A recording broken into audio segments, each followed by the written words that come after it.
Hi, good morning. Happy fourth Sunday of Easter to you. I am standing this morning in the entryway of Crawford Community Church. And here in the entryway at this church, and like many other churches, there is a stand here, and it is filled with name tags of folks who worship here regularly. There's even blank name tags for those that either forgot a name tag or don't have a name tag, first time worshipers. And I've just been standing here this morning looking over these name tags, hoping someday they'll get to be worn again as we gather and worship. And I've just been praying over each name that I see here this morning. But I've been thinking about this and reflecting on why we have this type of stand here in our churches. And I think it's our recognition that it is important that we are called by name, that we know each other by name. There's something special about having someone know us by name and refer to us with our very own names. This past Christmas, or just after Christmas, my family and I went and visited some other family members in Florida, and then afterwards we stopped by Walt Disney World. And there we rode the classic ride, It's a Small World After All, one of the probably most famous rides there at Walt Disney World. And as we rode that ride and came to the very end of that ride, there was a screen that we passed. And as we passed it, it started to flash personalized messages to people who were on the ride. And we turned and we looked, and there on the screen it said, goodbye, Josh and Mary and Walden and Atticus. And I was so excited. I was like, oh man, look, the ride knows our name. And I thought that was just a really cool, amazing touch that they would say thank you to us by name at a place like Walt Disney World, where tens of thousands of people had gathered there that day. There's something powerful about being called by name and being known by name. Actually 2 days ago, I had an experience. I was picking up some food at a restaurant in Paonia. And I walked in, and the woman at the counter said, you come in here all the time, but I don't even know your name. And my first thought was, I come in here occasionally. I'm not in here all the time, but you're right, I don't know your name either. And so we exchanged names and talked for a little bit before I took that food on back home. But there was this sense in which this woman who worked there at the counter, she knew who I was. She knew I was a customer, but she didn't really know me until she knew my name, right? So there's this idea that names are important. And we'll get a sense of that perhaps even this month. We're coming to what I call graduation season. And I don't know what that's going to look like this year, given all of the changes in our world. I don't know how graduations will take place, but what I do know about graduations is that we will go and we will sit through a 1 or 2 or even longer hour graduation ceremony, just so that we can hear the name of our child or grandchild or niece or nephew or friend or loved one. So we can hear his or her name called out as they cross the stage at their graduation, right? There's something special and something powerful about names. And each one of us likes to be known by name. And we can all probably name some time in our life where we felt dismissed because we weren't known by name. I remember sitting in a college lecture hall with 100, 150, maybe even 200 other students. And we would look around, some of my friends and I would say, nobody knows if we're here or not. The professor doesn't know who I am. I'm just a social security number and a grade at the end of the year. And so as you go through college, your classes get smaller and smaller, and your professors, they know who you are, and it's a different type of relationship altogether. Sometimes we feel that way when we go to a doctor's office, right? There's this sense in which we can sometimes feel like we are just an insurance number. or a series of numbers. But when our doctors, turn from their computer screens and they look at us and they talk directly to us and they use our name and they know our condition and they know something about our health, it makes all the difference in the world. I was over at City Market the other day. And I had my loyalty card, and I swiped, and I thought, the grocery store has no idea who I am. They only know me by my loyalty card number.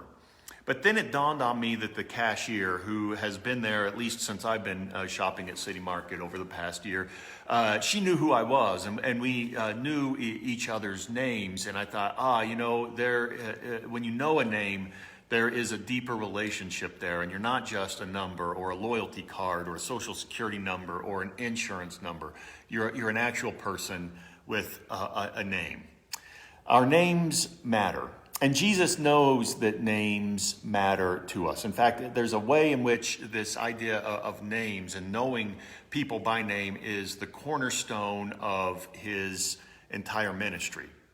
This morning, our scripture reading comes from the Gospel of John, chapter 10, and this is immediately following the account in John chapter 9 of Jesus healing a man who had been blind from the day of his birth. I think we read that back in the season of Lent several weeks ago. In fact, there may even be a video. I can't remember if that happened before we started practicing social distancing or not. But Jesus heals this man who had been blind from birth, and then, as is common in the Gospel of John, he enters into a time of dialogue with those who were around, and then after that time of dialogue, he launches into a teaching discourse. He spends some time kind of unpacking the meaning of everything that had just happened. And so when we get to John chapter 10, he's teaching about the significance and importance of everything that had just happened in that previous healing in chapter 9. And it's interesting because in the midst of that healing, a group of people known as the Pharisees, some of the religious leaders of the time, they had not sought the healing of this blind man. They hadn't really extended any care or compassion to him. And in fact, as the healing that Jesus performs unfolds, they in fact drive this man who's been healed out of the synagogue, and they push him out and they push him away. And there's a sense in which they maybe even split up his family over this act of healing. And Jesus, in this context, begins to preach about this idea of the good shepherd. And so I want you to hear these words from John chapter 10, verses 1 through 10. Very truly I tell you, anyone who does not enter the sheepfold by the gate, but climbs in by another way, is a thief and a bandit. The one who enters by the gate is the shepherd of the sheep. The gatekeeper opens the gate for him, and the sheep hear his voice. He calls his own sheep by name and leads them out. When he has brought out all his own, he goes ahead of them, and the sheep follow him because they know his voice. They will not follow a stranger, but they will run from him because they do not know the voice of the stranger. Jesus used this figure of speech with them, but they did not understand what he was saying to them. So again, Jesus said to them, very truly I tell you, I am the gate for the sheep. All who came before me are thieves and bandits, but the sheep did not listen to them. I am the gate. Whoever enters by me will be saved and will come in and go out and find pasture. The thief comes only to steal, kill, and destroy. I came that they may have life and have it abundantly. This is the word of God for the people of God. Thanks be to God.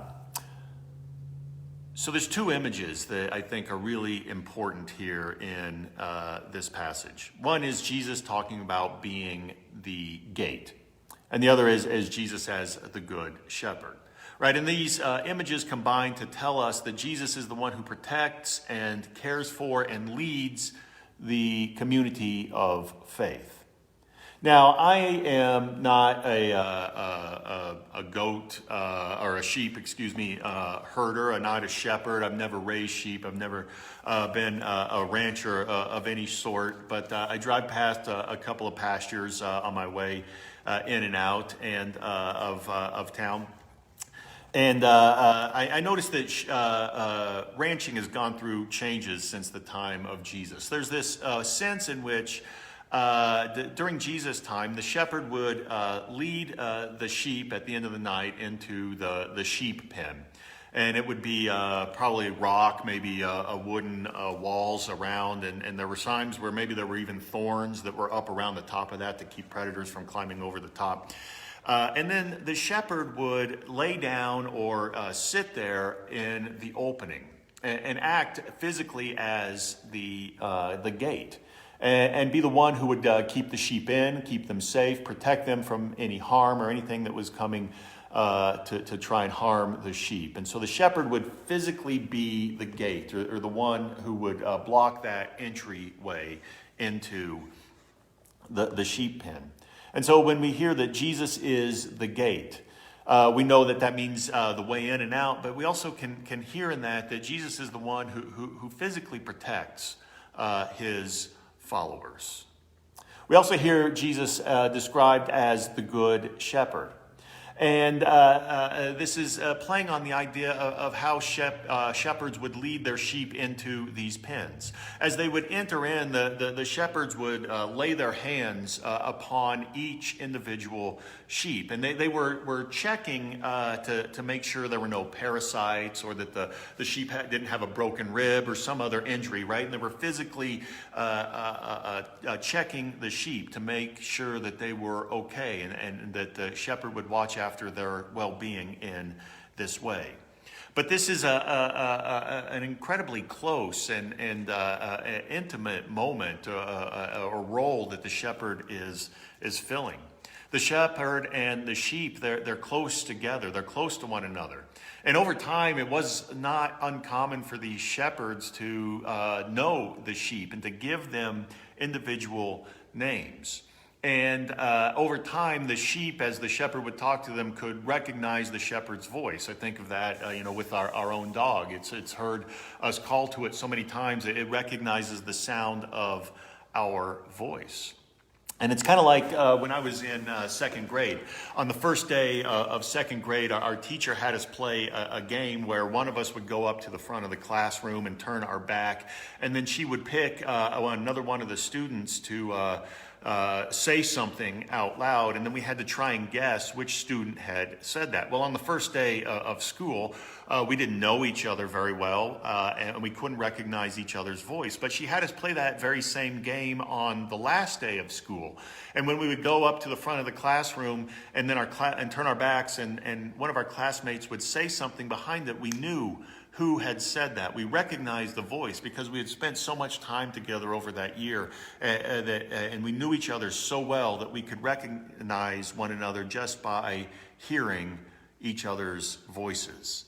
It's a sign of closeness. It's a sign of having been together through some long period of time. And so when Jesus is described as the good shepherd, he's also saying, I'm the one who checks to make sure you're okay. I'm the one who watches after your well-being. I'm not the one who's come to drive you out. I'm not the one who's come to cause you harm. In fact, to the very opposite, I've come to know you and to know you well and to watch after you and to protect you and to care for you and heal you. And so this morning, as I hear these words of the Good Shepherd, what I hear is this call and this reminder to us, especially in this time of social distancing, this time where we're probably feeling weary of wearing masks and sanitizing our hands and staying at home as much as possible. It's for us to remember that even as we perhaps feel isolated or alone or distant from one another, that Christ knows us. That Christ knows us by name. That Christ has drawn close to us and continues to draw close to us. And that Christ has done that because he is bringing us life. Right? Jesus says, a thief comes to steal and kill and destroy, but I come that you may have life abundantly. Christ is life. And Christ gives his life that we may have life in abundance. And so I take solace in that and comfort in that and find hope in that. and knowing that Christ knows each one of us by name, whether we're gathered together in a church building or whether we are practicing safer at home practices. Christ knows each one of us by name.